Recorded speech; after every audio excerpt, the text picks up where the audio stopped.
గాళ్ళుండే ఇంతవరకు వస్తుంది కదా. పెద్దోళ్ళు చిన్నోళ్ళని ఎలగొడితే పెద్దోళ్ళు తిందామని చూస్తారు.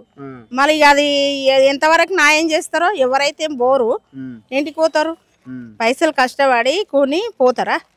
ఇక అంటే ఈ ప్లాట్లు అట్లు ఉన్నాయిలే. అయ్యలు బిడ్డల పెళ్లి చేసి బిడ్డలకు రాసి ఇచ్చి అయ్యలు కూడా చచ్చిపోయారు, కానీ ఇప్పుడు బిడ్డలు కొట్లాడుతారు. అంతవరకు ఉంది ఇక్కడ ఈ విలేజ్ అంతా. మళ్ళీ ఎట్లుందో సగం రేట్ కట్టిస్తారా? ఎడికిస్తా పోతే వాని పిండ పతాలకు కొట్టడం కొడతా కానీ ఇయ్య. అంతేనా? ఇయ్య పెద్ద పెద్దోళ్ళు ఉన్నారా? మా లీడర్లు ఉన్నారు. ఉండని వాడు సావని పెద్ద పెద్దోడు ఉండే కరోనాలు వస్తే ఒకటొక సావన కరెక్ట్ చేసిరా గట్లనే అనుకోని ఆయన పెట్టుకొని పోతాడు. మళ్ళీ ఇంకా నేనేం చేస్తాం ఇంకా ఇచ్చి?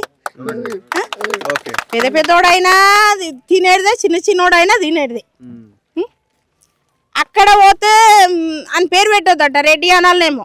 అక్కడ ఇట్లనే మా పిల్లలు అప్పుడు పోయి కష్టపడితే సరే ఇక్కడ కొనాలని కొన్నాం. అటు పోతే యాదగిరి బాధ పెడతాడు, ఇటు ఏదో డబుల్ రిజిస్ట్రేషన్ అని బాగానే పెట్టి అన్ని చేసి మామూలుగా బండలకు షాప్కి ఇస్తే ఆడ ఇల్లు. మళ్ళీ ఎట్లా కావాలి? ఎక్కడ పోయి బతుకుతారు? అంటే ఏ ఊరోడో ఆంధ్రోడు వచ్చి కానీ ఇక్కడ కొని బతుకొచ్చు అంటే కోపం రావద్దు ఎవరికి. వాళ్ళు బతుకొచ్చు, ఇక్కడ ఉన్న వాళ్ళు ఎవరిని బతకనియరా? ఇక అందరినీ అట్నే చేస్తుండ ఆయన.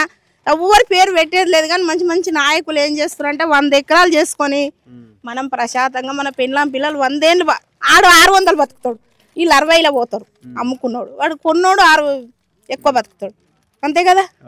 మళ్ళీ ఇంకేం చేస్తాం? ఇక చెప్పు. ఎంత టీవీలు చూస్తున్నారు కదా, మొత్తం ఇవే గొడవలుగా చూస్తూనే ఉన్నాం. చూసినా కానీ అయ్యో ఇది బాగానే ఉంది, ఇక్కడ మా వాళ్ళు దగ్గర ఉన్నారు, వాళ్ళు చూస్తారు వీళ్ళు చూస్తారా అని నా కొడుకులు బయట ఊరు అందరు చూస్తారని ఉన్నా.